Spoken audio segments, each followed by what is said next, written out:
इसका पाचन भोजन का पाचन। मनुष्य के ये तो मुख है, ये क्या है? मुख हुआ। भोजन का पाचन किसके द्वारा होता है? आहार नाली एक लंबी श्रृंखला, लंबी नली के अनुसार, एक लंबी, आपको पहले पढ़ाया हुआ है, बहुत लंबी एक नलीनुमा संरचना होती है आहार नाल, उसके अलग अलग भाग होते हैं। पहला जैसे मुख हुआ, उसके बाद में उसके बाद में आमाशय, कौन सा? आमाशय। उसके बाद में आमाशय किसमें खुलता है? किसमें खुलता है? छोटी आंत किसमें खुलती है? किसमें खुलती है? बड़ी आंत में। और लास्ट में मल द्वार के द्वारा त्याग, अपशिष्ट त्याग किया जाता है। ये क्या है? अग्नाशय। क्या है? अग्नाशय ग्रंथि। ये क्या है? ये ग्रंथि। ये क्या है? ग्रंथि है जो हार्मोन को स्रावित करती है। ये क्या है? पित्ताशय। तो भोजन के अंदर पोषक तत्व कौन कौन से होते हैं जो आपने छोटी कक्षाओं में पढ़ा होगा? और पहले मैंने पढ़ाया था कार्बोहाइड्रेट, प्रोटीन, अपने को क्या पढ़ना है? इनका पाचन किस किस भाग में होता है? कार्बोहाइड्रेट का पाचन कौन सा अमल करवाता है, कौन सा एंजाइम करवाता है, या फिर कौन से भाग में होता है, ये सब चीज अपन पढ़ेंगे। इसके लिए आपको इधर आओ, पाचन तंत्र तथा उसका रिवीजन मैं यहाँ से आपको करवा रहा हूँ। उस रिवीजन के लिए क्या करेंगे? पहला भाग कौन सा था? मुख गुहा। कौन सा था? मुख गुहा। आहार नाल का प्रथम भाग मुख गुहा है।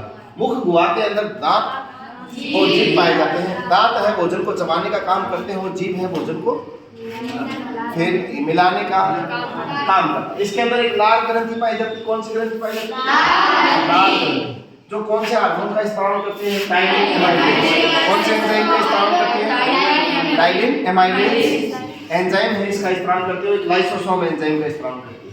टाइलिन एमाइलेज क्या करता है कि भोजन जो अपन मुंह में चबाते हैं तो लार के अंदर जो टाइलिन एंजाइम पाया जाता है वो उस भोजन का कार्बोहाइड्रेट का 70% पाचन यहीं कर देते हैं। कार्बोहाइड्रेट 70% कहाँ पाचित हो जाता है? मुख के अंदर ही। उसके बाद में लाइसोसोम एंजाइम क्या करता है? जो भोजन के साथ जो अपन ग्रहण करते हैं उसमें कोई बैक्टीरिया मिला हुआ है, कोई ऐसी अवांछित चीज मिली हुई है, वो उसको नष्ट कर देता है। लाइसोसोम का काम करता है नष्ट करना, जैसे कोई जीवाणु है, कोई विषाणु है, उसको नष्ट करने का करता है। यहाँ जो भोजन एक लुप्ति के रूप में बन जाता है मुंह के अंदर, जो आप चबाते हो उस भोजन को क्या बोलते हैं? बोलस। क्या बोलते हैं? बोलस। ये जो बोलस भोजन है बाद में किस में आता है? ग्रास नली। ये अपनी ग्रास नली इसके अंदर आता है। ग्रास नली के अंदर क्या पाया जाता है? कर्मानुकुंचन गति। कर्मानुकुंचन गति देखो ऐसे होती है कि ऊपर से नीचे की ओर धकेलना, ऊपर से नीचे की ओर धकेलना, जिससे भोजन क्या है? नीचे की ओर धकेलने का कार्य कौन करता है? कर्मानुकुंचन गति से ग्रास नली के अंदर ये गति पाई जाती है। इसके बाद में वो नीचे की तरफ आने के बाद में भोजन कहाँ आता है? आमाशय। आमाशय के मैंने पहले ही बताए हैं आपको, आमाशय के 3 भाग होते हैं। पहला भाग होता है कार्डियक भाग, दूसरा होता है, तीसरा होता है। कार्डियक जो भाग होता है बाईं ओर होता है और इसकी साइज क्या होती है? बड़ी होती है। बड़ा साइज में कैसा होता है? ये बड़ा। और ये कैसा? बाईं तरफ पाया जाता है।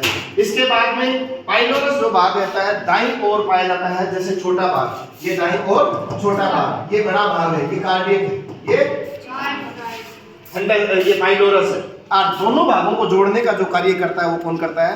फंडस। कौन करता है? फंडस। इसके बाद में आमाशय के अंदर 3 प्रकार के एंजाइम पाए जाते हैं। क्या पाए जाते हैं? एंजाइम। क्या पाए जाते हैं? एंजाइम। जैसे पहला तो एक अम्ल पाया जाता है HCl अम्ल, हाइड्रोक्लोरिक अम्ल। ये क्या करता है? अवांछित जीवाणु को नष्ट करता है। भोजन में कोई अशुद्धि होती है उनको नष्ट करने, अम्लता को बनाए, शरीर की अम्लता या पेट की अम्लता को बनाए रखता है। पेप्सिन जो एंजाइम है वो किसका पाचन करता है? प्रोटीन का पाचन करता है। अर्थात प्रोटीन का 90% पाचन पेप्सिन के द्वारा होता है। और कहाँ होता है? आमाशय। प्रोटीन का पाचन सर्वाधिक कहाँ पर होता है? आमाशय के अंदर। और किसके द्वारा? पेप्सिन के द्वारा। इसके बाद में रेनिन एंजाइम पाया जाता है। कौन सा? रेनिन। इसके द्वारा दूध का पाचन होता है। क्या होता है? दूध का पाचन होता है। इस पाचन की क्रिया के बाद जो आमाशय के अंदर जो पचित भोजन है उसको एक नाम दिया जाता है काइल। क्या कहते हैं? काइल। आपको ध्यान रखना है कि बोलस, मुख के अंदर जो भोजन होता है चबाने के बाद में जो भोजन है जो जिसको अपन निगलते हैं उसको बोलते हैं बोलस, और जो आमाशय के अंदर पचित भोजन है जो प्रोटीन और दूध है उसको क्या बोलते हैं? काइल। क्या बोलते हैं? काइल। ये काइल भोजन आगे किसमें जाता है? छोटी आंत। अब आप एक चीज ध्यान रखना, छोटी आंत के अंदर आमाशय भी खुलता है, लेकिन छोटी आंत के अंदर अग्नाशय ग्रंथि आगे खुलती है। देखिए आप, कौन सी ग्रंथि? अग्नाशय ग्रंथि। और अग्नाशय ग्रंथि के अंदर यकृत ग्रंथि आके मिलती है। यकृत ग्रंथि कहाँ खुल रही है? अग्नाशय के अंदर। यकृत ग्रंथि क्या काम करती है? पित्तरस का निर्माण करती है। क्या करती है? पित्तरस का निर्माण करती है। यह पित्तरस निर्माण कहाँ होता है? यकृत ग्रंथि में। हमारे शरीर की सबसे बड़ी ग्रंथि कौन सी है? यकृत ग्रंथि। कौन सी ग्रंथि है? यकृत ग्रंथि। ये पित्तरस इकट्ठा होता है किसमें है? पित्ताशय के अंदर। पित्ताशय के अंदर ये पित्तरस इकट्ठा होता है, और इस पित्तरस का काम क्या है? वसा का पाचन करना। किसका पाचन करना? देखो तीन मुख्य थे। कार्बोहाइड्रेट का मैंने बता दिया, मुख के अंदर 70% पाचन हो जाता है। प्रोटीन है आमाशय के अंदर पेप्सिन एंजाइम द्वारा 90% पाचन हो जाता है, और ये पित्तरस क्या करता है? 95% वसा का पाचन करता है।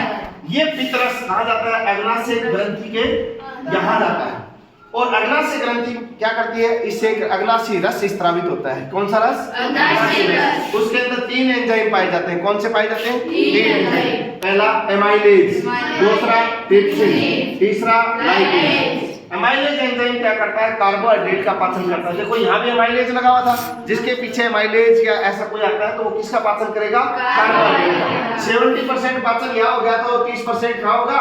यहाँ पर हो जाएगा। 30% पाचन कहाँ बचता है? अग्नाशय रस के द्वारा होता है, और ये होता कहाँ पर? छोटी आंत के अंदर। ट्रिप्सिन एंजाइम किसका पाचन करता है? प्रोटीन का पाचन। 90% यहाँ हो गया तो 10% पाचन कहाँ होगा? अग्नाशय रस के ट्रिप्सिन के द्वारा।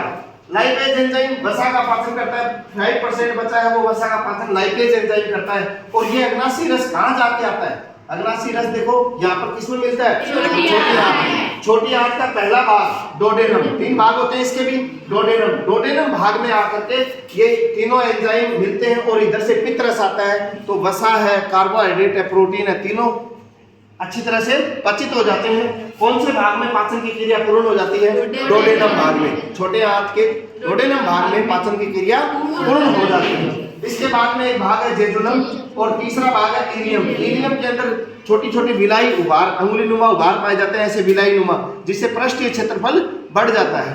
क्या बढ़ जाता है? पृष्ठीय क्षेत्रफल बढ़ जाता है, जिससे एंजाइम अच्छी तरह अवशोषण भोजन का जो अवशोषण का जो है ना क्षेत्र बढ़ जाता है, और अवशोषण का कार्य कौन करती है? विलाई। विलाई किसमें पाई जाती है? इलियम भाग में। किसमें पाई जाती है? इलियम भाग में।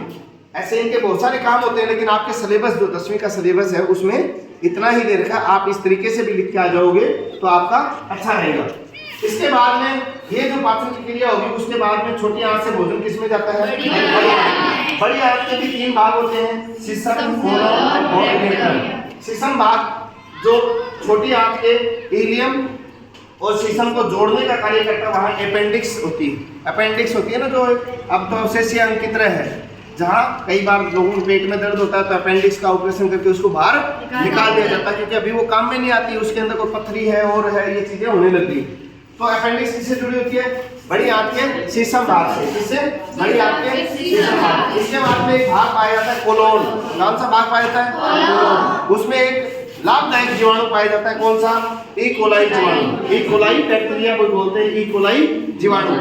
वो क्या करते हैं? विटामिन B12 का निर्माण करते हैं। शरीर के अंदर विटामिन B12 का निर्माण कौन करता है? ई कोलाई जीवाणु, बड़ी आंत के कोलोन नामक भाग में।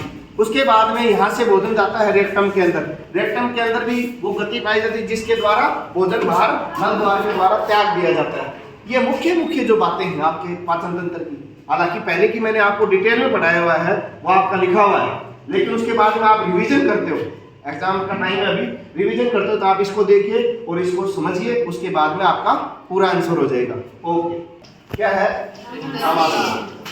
आमाशय के अंदर क्या पाया जाता है? देखो, आम, एक शब्द है आम, ठीक है।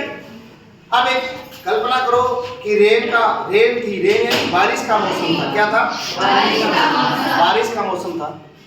आपके फ्रेंड, आपके दोस्त और आप घूमने गए किसमें? कार से। किसमें गए? कार से घूमने के लिए गए। कार से घूमने के लिए आपके फ्रेंड गए, बारिश का मौसम था, घूमने के लिए जाते हो तो आपके दोस्तों ने कहा कि यार आम का जूस तो हम नहीं पिएंगे, आम का जूस तो नहीं पिएंगे, न हम पेप्सी पिएंगे क्योंकि बारिश का मौसम में पेप्सी तो वैसी नहीं लगेगी, न आम का रस पिएंगे, न पेप्सी पिएंगे, न हम पाइनएप्पल पिएंगे। क्या नहीं पिएंगे? पाइनएप्पल का जूस पिएंगे क्योंकि हम तो कुछ गरम पकौड़ियाँ खाएंगे। क्या खाएंगे? पकौड़ियाँ खाएंगे। क्या खाएंगे? भाई बारिश के मौसम में क्या अच्छा लगता है? आम का रस पीना अच्छा लगेगा या फिर पेप्सी या फिर पाइनएप्पल? नहीं लगेगा ना। तो आप क्या खाओगे? गरम पकौड़ियाँ। तो इससे आपको एक सारी चीजें आवाज से समझिए याद हो जाएंगी शायद। देखो अब मैं बात करता हूँ अमाशय के भाग की। अमाशय की भाग की बात करोगे तो ये तो हो गया फंडस। क्या हो गया? फंडस। फ्रेंड से क्या बन गया? फंडस। ये हो गया कार्डियक। क्या हो गया? कार्डियक। ये क्या हो गया? कार्डियक। और ये हो गया पाइन एप्पल से पाइलोरस। कौन सा हो गया? पाइलोरस। कौन सा भाग हो गया? पाइलोरस। कौन सा भाग हो गया? पाइलोरस। आम से बन गया आमाशय, पेप्सी से बन गया पेप्सिन। कौन सा? पेप्सिन। रेन से बन गया रेनिन। कौन सा? Rennin. Rennin enzyme, pepsin enzyme, protein का पाचन, दूध का पाचन। इस तरह से आप आम के भाग और आम के द्वारा जो एंजाइम स्त्रावित होते हैं उनको याद कर सकते हो। और HCl आपको सभी के याद रहता ही है, इसमें आपके कंफ्यूजन होता है, ये दूर हो गया। अग्नाशयी रस। अग्नाशयी रस। और एक क्या है आपका? पित्तरस। पित्तरस। ठीक है। अग्नाशयी रस के जो हार्मोन थे वो अपने कौन कौन से थे? एमाइलेज, और ट्रिप्सिन और लाइपेज। इसको कैसे याद रखोगे? देखो ये तो है पिता, ये तो क्या है? पिता। और ये है अम्मा, एमा, यानी इससे क्या बन सकता है? अम्मा। अम्मा होगी, पिता और अम्मा दो तो हो गए। अब ये माता क्या करती है? घर के अंदर जूस बनाने का कार्य कौन करता है? मान लो आपके परिवार में एक पिता है, एक अम्मा है और एक आप है, तो कितने लोग हो गए? तीन हो गए। तो ट्राई बोलते हैं ना अपन, डाई ट्राई टेट्रा। तो ये हो गया ट्राई। ट्राई यानी 3 गिलास। 3 गिलास। लाई यानी लाई। क्या लाई? गन्ना। अग्नाशय में क्या है? गन्ना। यानी कि अम्मा 3 गिलास गन्ने का रस लाई। 3 कौन कौन थे? पिता, यानी पिता से किसमें खुलता है? अग्नाशयी ग्रंथि में। अग्नाशयी ग्रंथि में।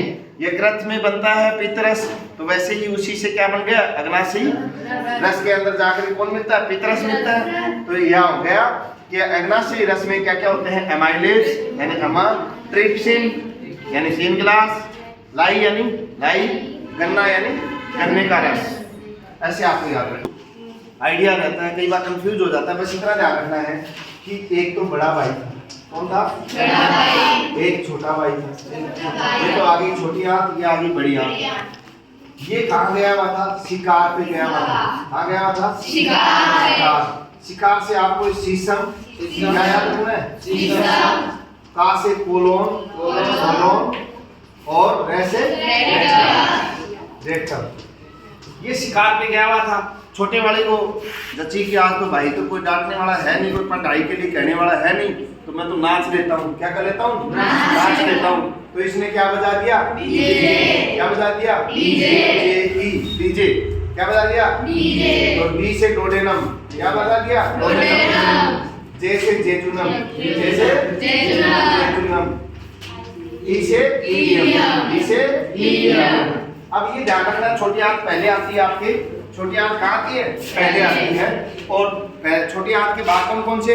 डोडेनम, जेजुनम और ईलियम। यानी बड़ा भाई शिकार के लिए गया तो छोटे भाई की होगी मौज, और वो सोच रहा है कि आज तो न कोई पढ़ना है न कुछ और करना है, अपन तो डीजे करके नाच लेते हैं। तो ये शिकार से शीशम, कोलोन और रेक्टम और ये डीजे। इस तरह से आपका पाचन तंत्र पूरा होता है।